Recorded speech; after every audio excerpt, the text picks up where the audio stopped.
Markiona is the first real boss from the Lies of P Overture DLC.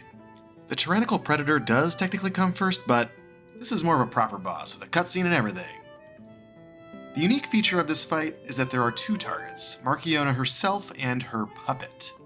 Multi-target boss fights have always posed a problem for the Souls-like genre, because the combat is primarily designed around 1v1 encounters.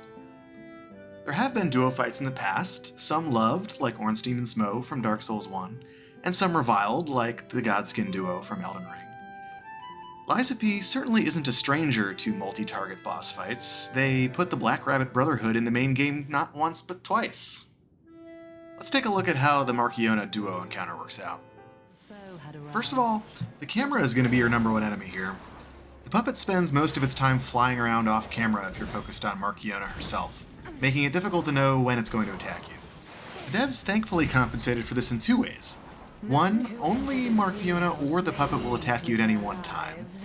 And two, they made it clear that Markiona is controlling the puppet, giving her animations when she commands the puppet to attack you, and this tether which turns from blue to red when she's telling the puppet to attack. These two features work really nicely to keep the duo nature of the fight from being too overwhelming. You always have a clear signal as to whether the danger is coming from Markiona or the puppet. That said, the camera still fights you on this. If you're focused on Markiona and see the tether turn red, you'll want to switch targets to the puppet to see what it's doing. You can quickly swap if the puppet is on or near your screen, but if it's not, it's a little bit more tricky. I found that trying to keep the puppet in the 180 degrees in front of you while fighting Markiona helped, but it requires some more mental bandwidth.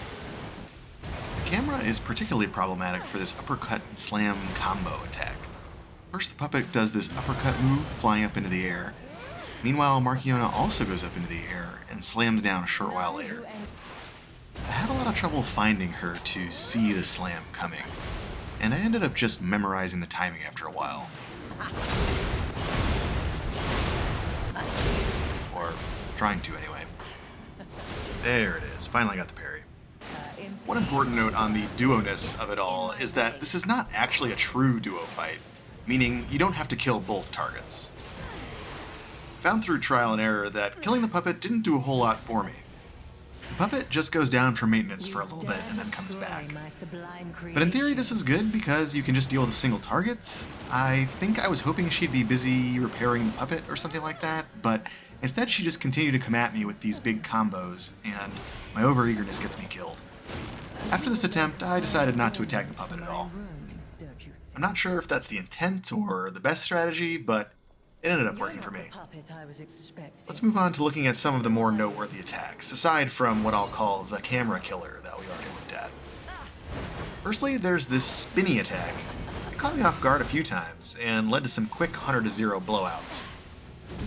If you're really close to Markiona when it starts, then it can be disorienting as you try to figure out how to mitigate it, or even which direction to be facing when attempting to parry. It does have an initial single attack that lets you know the rest of the spin move is coming, and creating some space after seeing that helps. Next, let's talk about grabs. I have a pet peeve when grab attacks don't look like a grab, because most of the time you're free to choose whether to dodge or parry pretty freely, but you can get randomly punished for trying to parry a grab attack since it just doesn't work. This one suffers from that issue a little bit in that it doesn't intuitively look like a grab the first time that you see it, but thankfully the animation is really distinct and has a big lead up so that once you see it once and learn that it's a grab, you can always see it coming afterwards. The only attacks that this grab could be confused with are her standard bread and butter blue orb attacks.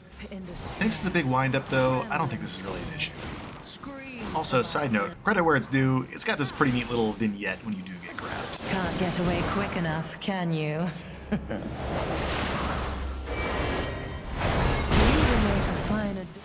Another blue orb attack that she has are these flying orbs, I guess is what I'm calling them. This attack just struck me as a little odd. I don't have too much to say about it other than that it seems like the best course of action is just to run out of it. I only mention it because it seems like kind of a throwaway in an otherwise pretty interactive encounter.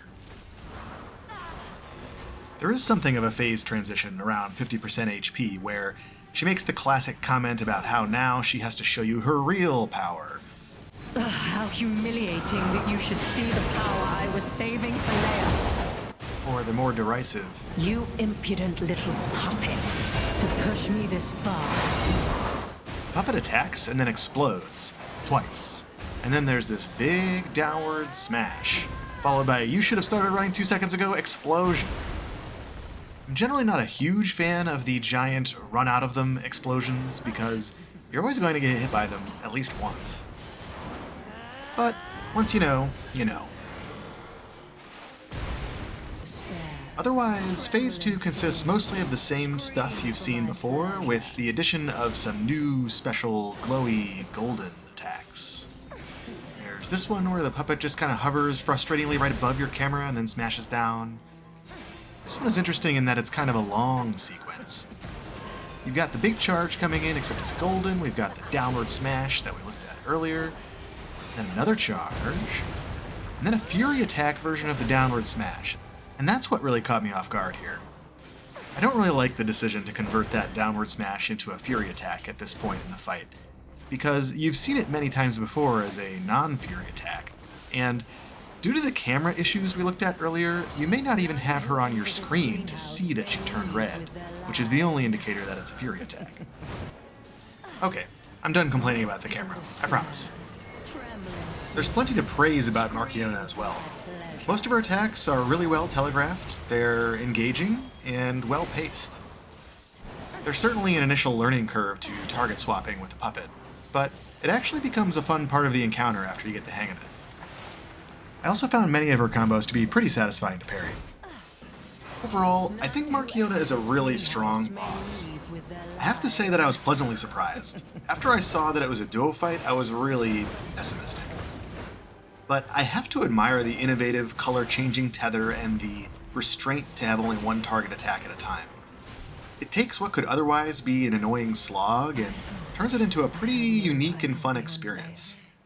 In spite of my complaints about the camera and a few other things here and there, I really came away with a positive impression of this boss. On my super scientific difficulty scale, I'd rate Markiona as challenging. For an overall score, I give her an 8 out of 10. It's a high-quality encounter with some innovation and some camera problems. I have a feeling that Markiona will be a fan favorite because it's a fresh take on an idea that the genre has really struggled with. Plus, probably a couple of other reasons.